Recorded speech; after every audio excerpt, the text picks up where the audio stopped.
Alright friends, everybody, hello. Here we are today changing out the light bulb in this daggum Peterbilt. It's 579P.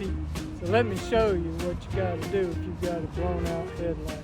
Maybe this screwdriver might be about the best thing we got to do this with today. You just gotta bend down on it. You gotta go down on it and to the inside, just like that. See how easy that is? Easy peasy. And of course you want to do the other side the same way, just like that. Go down on it. And to the, oh, look there. See, just like that. Now that'll pop right up, just like that. Reach down in there, grab your old bulb. See that it's shot, of course, and dirty. I've been a dirty boy. Been doing back road hauling, don't you see? You can see right there, you see that imperfection in there? You see that little dot? That tells me that thing is blown. Of course, so does my dash light. But there you go. That is one blown dead gum. Here's our new light bulb.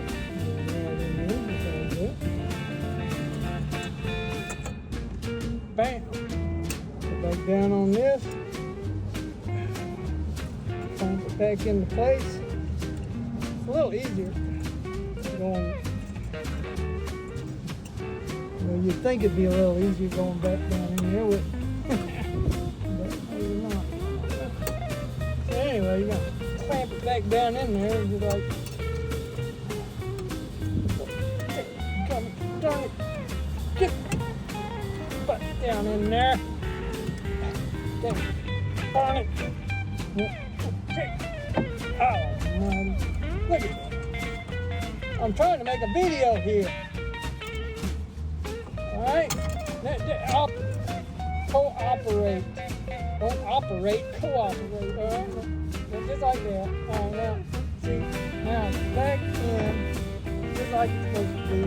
Good and snug. Put your wire dead gun back on there, and I can already see the light bulb is shining from the edges. Again, we'll take a look and see what we got. Bam! There you are. What do you think? All right, let's go find freight to haul, ladies and gentlemen. Here we